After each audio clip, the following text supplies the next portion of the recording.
कलयुग चल रहा है और इसी कलयुग के समय में अधर्म अपनी चरम सीमा की ओर धीरे धीरे कदम बढ़ा रहा है। हर तरफ आजकल सिर्फ त्राही ही मची है। जहां भी देखें मानव के लिए सिर्फ तबाही ही मची हुई है। जो सज्जन पुरुष हैं वो भुगत रहे हैं और तबाही मचाने वाले हर तरफ अधर्म इतनी तेजी से फैला रहे हैं कि कलयुग धीरे धीरे आगे बढ़ता ही चला जा रहा है।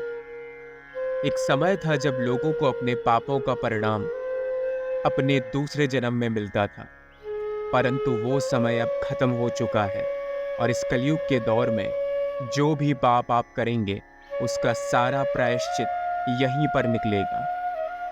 श्री कृष्ण कहते हैं कि अधर्म धीरे धीरे जब आगे बढ़ता चला जाएगा और मानव अपने होशो हवास खोकर जब पाप करते चले जाएंगे, तब एक समय ऐसा आएगा जब उन्हें अपने पापों का प्रायश्चित यहीं पर करना होगा। आप इस सच्चाई से भाग नहीं सकते, आप इससे पलट नहीं सकते।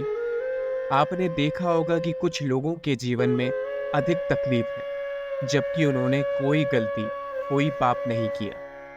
वो बिना किसी अधर्म किए हुए अपना जीवन सज्जन पुरुष की तरह जी रहे, पर कहीं ना कहीं उनके जीवन में रुकावटें आ ही जाती हैं।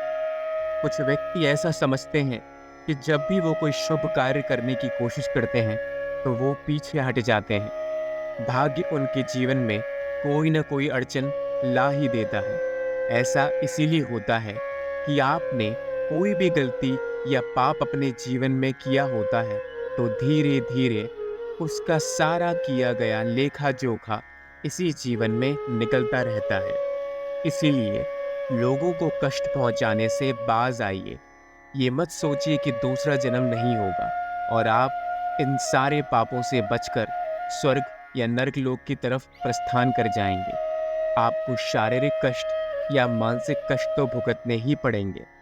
जिस भी प्रकार का कष्ट आपने लोगों को दिया है, आपको उसकी हानि अवश्य होगी, क्योंकि कलयुग के दौर में कृष्ण जब अपना सारा लेखा जोखा लेकर इंसानी लोगों का हिसाब करने निकलेंगे तो वो दूसरे जन्म का इंतजार नहीं करेंगे और सभी लोगों को इसी जन्म में उनके किए गए कर्मों के अनुसार पापों की सजा मिल जाएगी। कुछ लोग शारीरिक रूप से बहुत ज्यादा भुगतते हैं। आपने देखा होगा कि जवानी में उनके जीवन में जितना उत्साह होता है, जिस जोश में आकर वो अपना होश खो देते हैं, उतना ही कष्ट उनको बुढ़ापे में होता है। एक ही बिस्तर पे पड़े पड़े वो मृत्यु की भीख मांगते हैं, परंतु मृत्यु समय से पहले उनके द्वार पर नहीं आती। कई बार आपने ऐसा भी देखा होगा कि जो लोग अनावश्यक तरीके से दूसरे लोगों को कष्ट पहुंचाते हैं, उनके जीवन में कहीं ना कहीं से विपदा आ ही जाती है।